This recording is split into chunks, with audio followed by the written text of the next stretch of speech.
Saudara-saudara pendengar yang kami kasihi dimanapun Anda berada, Anda kembali bersama kami pada acara Telaga Tegur Sapa Gembala Keluarga. Saya Gunawan Santoso dari Lembaga Bina Keluarga Kristen akan berbincang-bincang dengan Bapak Pendeta Dr. Paul Gunadi. Beliau adalah seorang pakar dalam bidang konseling serta dosen di Seminari Alkitab Asia Tenggara, Malang. Perbincangan kami kali ini tentang pubertas kedua, mitos atau realitas. Kami percaya acara ini pasti bermanfaat bagi kita sekalian dan dari studio kami mengucapkan selamat mengikuti. Bapak, sebagian orang mengatakan bahwa kehidupan yang sebenarnya dimulai di usia 40 tahun. Namun ternyata pada usia seperti itu justru di dalam kehidupan suami istri atau kehidupan berkeluarga itu banyak sekali masalah yang muncul itu Pak Paul. Nah ini bagaimana pendapat Pak Paul? Memang pada usia pertengahan terjadi banyak sekali perubahan Pak Gunawan. Itu sebabnya ada sebagian orang yang memanggil kurun usia 40 hingga 60 itu tuh bukan saja sebagai usia parobaya, usia pertengahan, tapi juga masa pubertas kedua. Kenapa kok sampai dipanggil pubertas kedua? Nah kita tahu bahwa pubertas itu sebetulnya mengacu pada masa remaja. Dan kita juga tahu bahwa masa remaja adalah masa di mana terjadi banyak sekali perubahan. Secara fisik kita mengalami perubahan, secara kognitif, cara berpikir kita mengalami perubahan, dan semua itu akhirnya juga berdampak pada perubahan-perubahan secara emosional dalam diri kita. Nah, begitu banyaknya perubahan sehingga seringkali masa remaja dipanggil sebagai masa yang penuh dengan gejolak, penuh dengan kejutan-kejutan. Ada anak-anak yang sebelumnya baik-baik saja, tidak ada masalah, memasuki usia remaja, mulai mengembangkan masalah. Nah, orang melihat kok ada paralelnya nih ya, ada kesamaannya antara usia remaja dengan usia-usia pertengahan 40-60 tahun. Terutama jika kita bandingkan antara kelompok laki-laki dan kelompok laki-laki. Nah, pada usia 40 hingga 60 itu tuh terjadi juga lah banyak gejolak dan perubahan-perubahan. Ada laki-laki yang sebelumnya baik-baik ya, sabar, mencintai istri dan anak-anak, tidak pernah macam-macam. Namun pada usia pertengahan mulai macam-macam ya, mulailah menjalin hubungan dengan wanita lain dan sebagainya. Nah, akhirnya memang muncullah ya sebutan atau julukan, wah ini nih pria ini sedang mengalami pubertas kedua. Nah, dalam pengertian itulah kita mengatakan memang masa parubaya ini, masa-masa 40-an sampai 60 tahun ini menjadi masa yang penuh dengan perubahan dan gejolak. Iya, tetapi sekalipun ada banyak kesamaan Pak Paul ya, antara pubertas di masa remaja dan pubertas di usia parubaya ini, tetapi kan juga ada perbedaan-perbedaannya gitu Pak Paul ya? Betul sekali. Sebetulnya perbedaannya ini nih sangat-sangat bertolak belakang Pak Gunawan. Ya, pada usia-usia remaja ya, belasan tahun itu biasanya perubahan itu ditandai dengan bertambahnya. Ya, bertambahnya apa? Bertambahnya fungsi-fungsi dalam hidup manusia yang sebelum usia remaja belum berfungsi dengan optimal. Salah satunya yang paling nyata adalah bertambahnya fungsi organ-organ seksual. Secara hormonal pada usia remaja kita lebih dimungkinkan ya untuk berbuat atau melakukan hubungan seksual dan sebagainya. Pada usia-usia parubaya sesungguhnya kita itu bukannya mengalami pertambahan, tapi kebalikannya kita mengalami pengurangan. Pengurangan apa? Pengurangan kapasitas, pengurangan fungsi. Ya, misalkan secara seksual. Kita tidak lagi bisa dibandingkan pada usia misalkan 50 tahun dengan usia 15 tahun. Sebetulnya gejolak-gejolak seksual itu jauh lebih kuat pada usia 15 tahun dibandingkan usia 50 tahun. Usia 60 tahun tidak bisa dibandingkan dengan usia 16 tahun. Yang terjadi pada usia 60 tahun adalah penyusutan. Nah, jadi disinilah sebetulnya kita melihat perbedaan. Namun, kesamaannya adalah terjadi perubahan. Yang bertambah itu perubahan, yang berkurang juga perubahan. Dan ternyata perubahan inilah yang juga menimbulkan gejolak-gejolak di dalam kehidupan seseorang. Iya. Apakah semua orang pasti mengalami masalah itu, Pak Paul? Saya duga tidak, Pak Gunawan. Perbedaannya saya kira adalah ini. Ada sebagian orang yang dapat menerima perubahan-perubahan itu serta menyikapinya dengan tepat. Namun ada orang-orang tertentu yang memang tidak sanggup ya menerima perubahan-perubahan itu dan menyikapinya dengan tepat. Nah, bagaimana seseorang yang tidak sanggup menyikapi masa-masa yang kritis itu, Pak Paul? Ada banyak ya contoh-contohnya atau banyak penyebabnya, Pak Gunawan. Misalnya ada orang-orang yang memang tidak bisa menerima bahwa dia tidak lagi setampan atau sekuat pada masa dulu. Sehingga dia berusaha untuk mengawetkan dirinya, tidak tua-tua, tidak mengalami proses pengeriputan dan sebagainya. Nah, orang-orang yang memang tidak berhasil menerima ini akan berusaha terlalu keras mempertahankan kemudahannya. Orang yang bisa menerima ini tidak berarti sama sekali tidak berbuat apa-apa untuk menahan lajunya proses penuaan. Mungkin saja dia akan berolahraga lebih sering, memakan makanan yang lebih bergizi, dan mengurangi kuantitas makanan yang dikonsumsinya. Tapi mereka tidak terlalu terobsesi dengan penampilan. Ya, tapi kalau yang tidak bisa menerima, justru mereka sangat terobsesi dengan proses penuaan. Berusaha super keras untuk tampil tetap muda. Misalnya lagi apa yang mereka lakukan?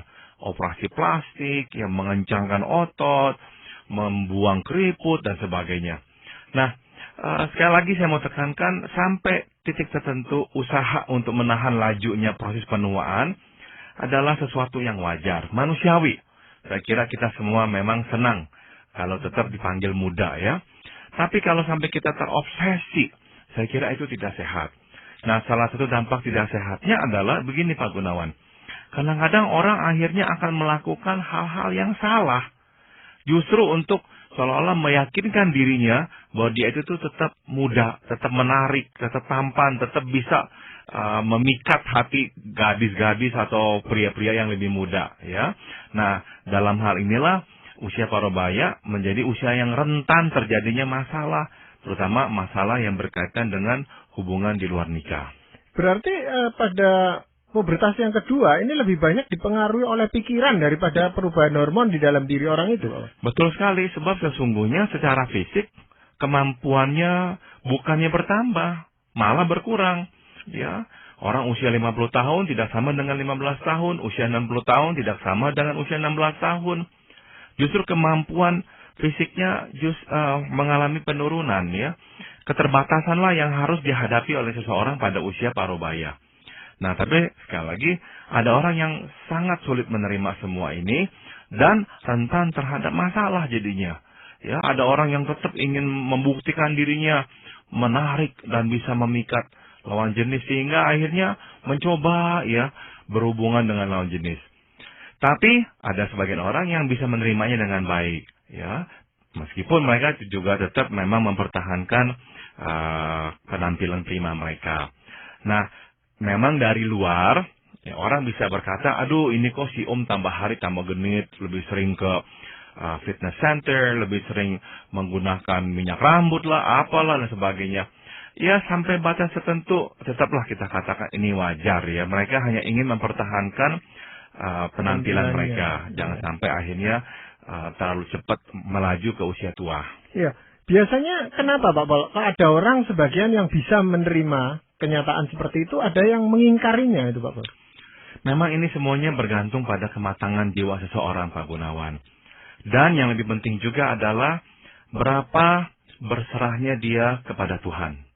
Kalau seseorang ya mempunyai kematangan jiwa, dia bisa menerima dirinya apa adanya, bahwa dia pernah muda, tapi dia tahu dia tidak selalu muda. Dia pernah kuat, tapi tidak selalu kuat. Dan ya menganggap proses penuaan sebagai sesuatu yang sangat wajar. Bukan sesuatu yang ditakuti atau dihindari, tapi sesuatu yang memang harus dia sapa, harus dia terima ya. Nah, orang yang seperti itu tuh akan bisa melewati masa-masa ini dengan lebih mulus ya. Yang kedua adalah tadi saya katakan orang yang memang berserah kepada Tuhan. Dia tahu hidup di tangan Tuhan. Dia tahu napas yang sekarang pun dia hela adalah pemberian Tuhan. Jadi, ya kenapa kok kita mesti meributkan hal-hal kecil seperti ini?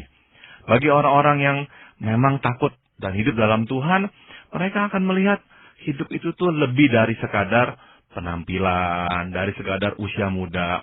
Mereka sungguh meyakini firman Tuhan yang berkata bahwa kasih setiamu lebih daripada hidup. Ya, ada hal yang lebih penting daripada hidup. Hidup bukan segalanya. Kasih setia Tuhan itu lebih daripada hidup. Nah, orang yang seperti ini nih tidak terlalu mudah diganggu oleh penampilan, oleh dorongan untuk tetap muda. Dia menjalani hidupnya dengan ringan. Ya, dia mengerti apa yang sungguh-sungguh penting, apa yang sungguh-sungguh memiliki nilai yang kekal, dan apa yang fana, ya, yang sementara, ya, dia terima bahwa hidup memang tidaklah kekal. Nah, orang-orang yang seperti ini mampu untuk menjalani masa-masa parobayanya dengan lebih baik. Sebaliknya, orang yang tidak memiliki kematangan hidup susah, Pak Gunawan.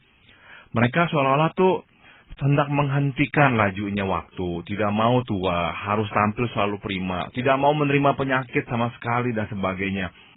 Sehingga hidup menjadi dewanya, ya, melupakan tentang kasih setia Tuhan, bahwa yang penting bukanlah hal-hal yang fana seperti ini, tapi hal-hal yang lebih bersifat kekal. Nah, ada orang yang memang berpikiran saatnya untuk meninggal itu sudah dekat gitu Pak Paul. Lalu dia katakan loh, dengan waktu yang singkat ini dia mau gunakan untuk menyenangkan hatinya, menyenangkan dirinya sendiri gitu. Nah, orang-orang yang seperti ini memang hanya ya memusatkan perhatian hidup pada dirinya sendiri. Dia hidup untuk dirinya sendiri. Sebab dia gagal melihat bahwa hidup adalah pemberian Tuhan. Dan kalau pemberian Tuhan berarti ya hargailah si pemberi yang telah menganugerahkan hidup ini kepada kita. Dan seharusnya lah kita mengerti bahwa si pemberi hidup, yaitu Tuhan, menganugerahkan hidup kepada kita sebab dia memiliki rencana. Dan rencananya, rencana Tuhan bukan hanya seputar hidup kita. Rencana Tuhan jauh lebih luas daripada kita. Kita harus memikirkan orang lain. Kita harus memikirkan generasi penerus kita. Nah, ada orang-orang yang tadi seperti Pak Gunawan katakan memang tidak peduli. Jangankan orang lain, Pak Gunawan. Orang-orang ini nih, anaknya sendiri pun tak dipedulikan. Dia tidak peduli anaknya nanti bisa kuliah apa tidak. Ada uang nanti apa tidak untuk bisa meneruskan sekolah. Semua uang pokoknya untuk dia. Dia pakai sekehendak hatinya. Pokoknya yang penting saya senang. Nah, dia memang hanya hidup untuk dirinya sendiri. Nah, untuk orang yang seperti ini, wajar sekali. Mereka itu akan mungkin ya takut, cemas kalau hidup itu tiba-tiba sepertinya licin dan mulai lepas dari genggaman mereka. Mereka harus memegangi erat-erat. Mereka tidak bisa menyerahkan hidup itu kembali kepada Tuhan yang telah memberikannya untuk sementara kepada kita. Memang secara jujur mereka mengatakan mereka takut untuk menghadapi kematian itu gitu Pak Paul. Jadi ini semacam pengingkaran aja saya pikir. Ya mereka memang ya sesungguhnya menyadari ya bahwa hidup ini nih sementara dan mereka akan meninggalkan hidup ini. Namun karena kecintaan akan hidup itu melebihi kecintaan pada Tuhan yang memberikan hidup, akhirnya ya mereka mendewakan hidup seolah-olah inilah segala-galanya, tidak ada yang lebih penting daripada hidup ini. Saya kira ya sayang sekali ya kalau kita sampai luput melihat desain yang lebih luas dari sekadar hidup ini. Iya, dan biasanya memang pada usia seperti itu Pak Paul, kondisi ekonominya itu menunjang gitu Pak Paul. Menunjang untuk orang akhirnya lebih bergantung pada diri sendiri, menganggap saya sudah sukses, saya sudah mapan dan sebagainya. Dan ini juga lah yang membuat orang-orang ini nih, atau pria-pria terutama ya pada usia-usia pertengahan, rentan terhadap kejatuhan. Terutama kejatuhan dalam hal perjinahan. Mengapa? Karena memang secara ekonomi mereka tambah mapan, secara penampilan mereka tambah baik ya karena keuangan sekarang menunjang. Tidak heran kalau ada orang-orang yang mudah terpikat dengan mereka. Apalagi orang-orang ini memang membutuhkan dukungan ekonomi begitu. Ya, nah biasanya Pak Paul, memang orang-orang pada usia seperti ini disukai oleh gadis-gadis yang masih muda gitu Pak. Sebenarnya ini motivasinya seperti apa Pak? Ada beberapa hal yang sebetulnya melatar belakangi semua ini, Pak Gunawan. Yang pertama adalah memang kita harus akui sebagian gadis-gadis mempunyai keinginan menikah dengan seseorang yang menyerupai ayah mereka. Ya, sebab figur ayah itu menjadi figur yang menenangkan, menyejukkan, mengayomi dan sebagainya. Nah, sebagian gadis-gadis ini jadinya mudah sekali terpikat dengan pria yang usianya di atas mereka dan lebih menyerupai usia ayah mereka. Sebab kenapa? Sebab ini mengingatkan mereka dengan figur ayah yang mengasihi dan mengayomi mereka. Dan kita tahu, bagi cukup banyak wanita, diayomi adalah suatu kerinduan yang sangat besar. Mereka benar-benar ya menginginkan sebuah relasi di mana mereka akan merasa tentram. Itu penting sekali itu bagi wanita. Nah, siapa yang bisa memberikan ketentraman seperti ini? Nah, adalah pria-pria ini. Secara ekonomi mereka lebih mapan sekarang. Dan yang ini juga lebih penting, secara emosional, secara pemikiran, pria-pria ini memang cenderung lebih matang. Ya, mereka tidak lagi tergesa-gesa dalam hidup seperti anak usia 20 tahun. Mereka adalah orang-orang yang lebih memahami sebetulnya apa sih hidup ini. Ya, nah kematangan itu tuh menjadi daya pikat yang sangat besar. Sehingga akhirnya wanita-wanita yang lebih muda tertarik kepada mereka. Ya, jadi karena alasan ekonomi dan juga karena alasan kematangan berpikir dan kematangan emosional juga. Iya, dan bagi si pria yang memasuki usia seperti itu, yang memasuki masa pubertas kedua ini dijadikan semacam ajang pembuktian bahwa dia itu masih kuat, dia itu masih mampu melakukan segalanya gitu Pak. Betul. Jadi dengan dia itu disukai oleh lawan jenis yang lebih muda, tiba-tiba mereka bisa berpikir, aduh, saya kok masih cukup menawan ya, masih bisa laku ya, masih bisa menarik hati wanita-wanita yang lebih muda. Bukan saja saya bisa menarik hati istri saya yang seusia dengan saya, tapi bisa menarik hati seorang gadis yang usianya 20 tahun di bawah saya. Saya bisa menang bersaing loh dengan pria-pria yang usianya 20 tahunan di bawah saya. Nah, ini memang sedikit banyak menimbulkan kebanggaan. Nah, salah satu hal yang lain yang juga berperan Pak Gunawan yang harus juga saya akui, kadang-kadang menjadi penyebab kenapa pria-pria ini jatuh ke dalam dosa adalah pada usia pertengahan seperti itu, memang umumnya wanita mulai mengalami proses menopause. Ya, pada usia itu kita harus akui juga hubungan seksual menjadi sesuatu yang susah dilakukan oleh wanita. Karena apa? Karena kalau saya gunakan istilah sebagai istilah-istilah pengibaratan, saya katakan pada usia seperti itu peralatan wanita untuk bisa berhubungan memang telah mengalami juga penurunan fungsi. Ya, itulah gejala alamiah yang harus dilewati oleh semua orang. Akibatnya apa yang terjadi? Cukup banyak pria-pria yang mengeluhkan hal-hal seperti ini. Mereka tidak mendapatkan respons yang sepatutnya dari istri, tidak lagi bisa menikmati hubungan seksual dengan istri. Karena apa? Karena istrinya pun juga tidak bisa menikmati dan sebagainya. Nah, oleh karena itu godaan untuk bisa melakukan hubungan seksual dengan seseorang seperti dahulu kala itu besar. Ya, godaan itu benar-benar sepertinya mengetuk-ngetuk pintu hati mereka. Kalau mereka tidak jaga diri baik-baik, nah muncul tawaran dari wanita yang lebih muda, ini bisa benar-benar akhirnya menjerumuskan mereka. Atau ini bisa juga kebalikannya Pak Gunawan. Wanita yang usia parubaya yang tergoda untuk membuktikan diri mereka bahwa mereka tetap menarik. Ya, sehingga akhirnya waktu mereka disukai oleh seorang pria yang usianya 20 tahun di bawah mereka, mereka sungguh tersanjung. Dan karena tersanjung akhirnya membuka pintu, malah mengizinkan pria yang muda itu masuk ke dalam kehidupan mereka. Jadi memang usia parubaya ini rentan ya, karena banyaknya perubahan sehingga mudah sekali terjadi pergolakan. Dan waktu terjadi pergolakan, orang tidak bisa menguasai hidupnya dengan baik. Ya, berarti pada usia itu sangat rentan sekali untuk terjadi perselingkuhan gitu Pak ya? Saya kira demikian Pak Gunawan. Jadi usia faktor perselingkuhan lebih diperbesar pada usia-usia parubaya ini. Karena apa? Sekali lagi ya, pada usia sebelum parubaya, dua-dua suami dan istri repot mengurus anak-anak, memajukan karir dan sebagainya. Benar-benar mata itu tuh tertuju di luar untuk mengurusi tantangan hidup ini. Pada usia pertengahan, hidup relatif lebih stabil. Sehingga mereka mulai mencicipi apa yang telah mereka kerjakan sebelumnya. Nah, mereka sudah di posisi atas dan mulai mencicipi hidup. Mereka akhirnya mempunyai waktu yang lebih luas, ya, kesempatan yang lebih terbuka. Apalagi sekarang ada orang-orang yang lebih siap untuk juga menawarkan diri mereka kepada pria maupun wanita usia parubaya ini. Itu sebabnya perselingkuhan lebih mudah terjadi pada usia-usia seperti ini. Berarti sebenarnya kalau pasangan suami istri itu menyadari bahwa mereka sedang memasuki masa-masa yang berbahaya seperti ini, itu kedekatan di antara mereka kan sangat dibutuhkan itu Pak Mas. Betul Pak Gunawan. Dan sebetulnya, nah ini nih rahasianya. Kedekatan itu tidak bisa dimulai pada usia parubaya. Jadi, relasi nikah memang sejak awal sudah harus dipupuk. Sudah harus diperkuat. Karena kalau tidak, waktu mengalami krisis parubaya ini, akhirnya mereka benar-benar ambruk. Ya, saya juga mengerti ya, ada cukup banyak pasangan yang sebetulnya relasi nikahnya rapuh sekali.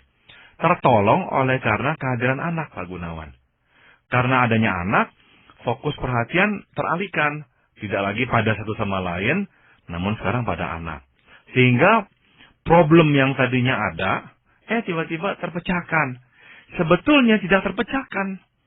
Sebetulnya tetap ada, namun untuk sementara tertutupi. Pada usia parubaya, anak-anak sudah besar, sudah kuliah, ada yang tinggal di luar rumah, tidak lagi tinggal bersama kita. Berarti apa? Fokus perhatian sekarang tertuju lagi pada satu sama lain. Problem yang sebelumnya sudah ada 20 tahun lebih yang lalu, sekarang mencuat kembali. Nah, mereka tidak tahu bagaimana menghadapi ini. Karena apa? Karena 20 tahun lebih problem sudah bersarang. Dan masalah ini nih hanyalah untuk sementara ditutupi dengan kehadiran anak. Mereka tidak pernah tahu bagaimana memecahkannya. Kalau setelah usia parubaya barulah menyadari dan mencoba menyelesaikannya, kebanyakan akan kesulitan. Terutama lagi adanya pemikiran, tanggung. Sudah begini sejak 20 tahun yang lalu. Memang sudah sifatnya, sudah seperti ini. Bagaimana saya bisa mengubahnya? Akhirnya keinginan pun untuk mengubah, untuk menyelesaikan problem, sudah sangat tipis.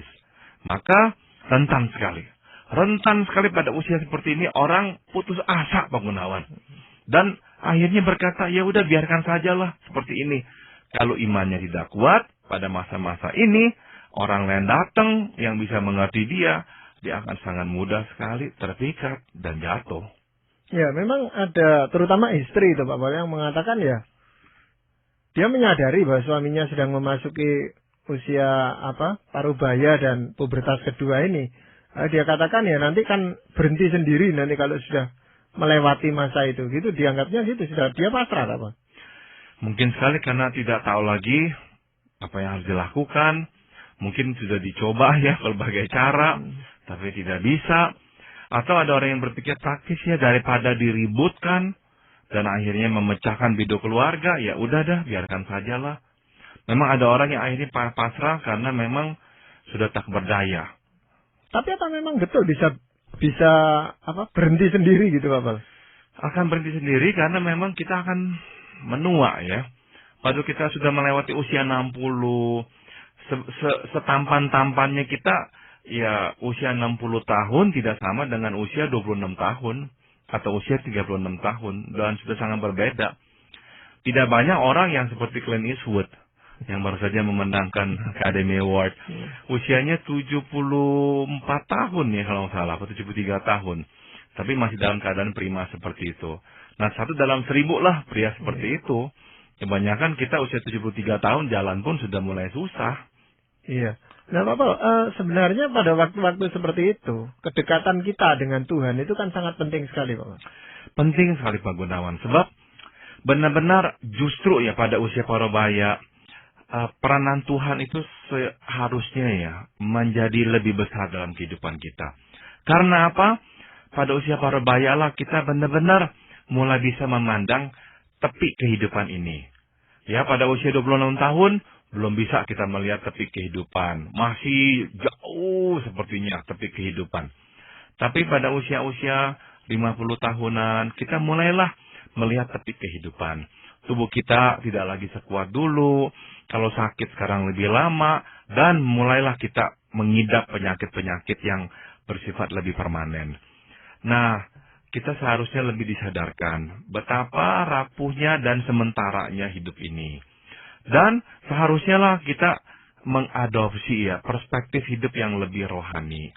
Bahwa tidak ada yang kekal, dan hanya Tuhan yang kekal. Hidup pun akan berakhir. Namun ada satu yang tak akan berakhir, yakni kasih sayang Tuhan kepada kita. Dan kita lagi memikirkan apa tuh yang Tuhan kehendaki kita perbuat untuknya dan untuk orang-orang lain. Jadi tidak lagi kita terlalu fokus pada diri sendiri, memikirkan kepentingan sendiri atau keluarga sendiri. Tidak, kita mulailah memikirkan orang lain, kebutuhan-kebutuhan yang mungkin sedang dirasakan oleh orang-orang di sekitar kita atau generasi penerus kita. Nah, justru kalau kita berhasil melihat hidup dengan lebih luas, dengan lebih utuh, kita akan bisa melewati usia parubaya ini dengan jauh lebih mulus. Iya, Pak Paul, ini suatu perbincangan yang cukup menarik dan masih ada banyak hal yang perlu kita lihat dari sisi pubertas kedua ini, Pak Paul. Namun sebelum kita mengakhiri perbincangan ini, Pak Paul akan menyampaikan firman Tuhan. Saya akan membacakan dari kitab Injil Matius pasal 5, ayat 48. Karena itu haruslah kamu sempurna, sama seperti Bapamu yang di surga adalah sempurna. Tuhan memberikan kepada kita standar, dan standar itu tertulis di firman Tuhan. Tuhan mengharapkan banyak dari kita, yaitu kekudusan. Kita haruslah makin hari makin serupa dengan Tuhan Yesus. Nah, kadang-kadang Pak Gunawan, orang yang sudah berusia parubaya lupa bahwa standar Tuhan tetap sama. Bahwa Tuhan tetap menuntut yang kudus, yang mulia, yang tanpa cacat celah pada diri kita semua. Jangan kita beranggapan, udah usia segini maklumlah. Tuhan juga bisa mengerti lah, saya lemah, saya punya kekurangan, tidak apa-apa. Oh tidak. Standar Tuhan tidak berubah gara-gara kita sekarang usia 50 tahun. Tetap sama. Oleh karena itu, ingatlah. Karena Tuhan sempurna, Dia menuntut kita juga sempurna. Dalam pengertian apa? Hidup kita, kekudusan kita, makin hari justru harus bertambah. Makin mendekati standar Tuhan. Kita makin serupa dengan Tuhan Yesus. Jangan sampai memasuki usia parubaya, kita makin tidak serupa dengan Tuhan Yesus. Jangan sampai kekudusan kita makin melorot. Pertahankanlah. Ini menjadi persembahan kita kepada Tuhan suatu kita bertemu dengannya. Ya, terima kasih sekali Pak Paul untuk perbincangan kali ini. Dan para pendengar sekalian, kami mengucapkan banyak terima kasih. Anda telah mengikuti perbincangan kami dengan Bapak Pendeta Dr. Paul Gunadi dalam acara Telaga, Tegur Sapa Gembala Keluarga. Kami baru saja berbincang-bincang tentang pubertas kedua, mitos atau realitas. Dan kami akan melanjutkan perbincangan ini pada kesempatan yang akan datang. Bagi Anda yang berminat untuk mengetahui lebih lanjut mengenai acara ini, silakan menghubungi kami lewat surat. Alamatkan surat Anda ke Lembaga Bina Keluarga Kristen atau LBKK, Jalan Cimanuk 58, Malang. Anda juga dapat menggunakan email dengan alamat telaga@indo.net.id. Kami mengundang Anda untuk mengunjungi situs kami di www.telaga.org. Saran-saran, pertanyaan, serta tanggapan Anda sangat kami nantikan. Akhirnya dari studio kami mengucapkan terima kasih atas perhatian Anda, dan sampai jumpa pada acara Telaga yang akan datang.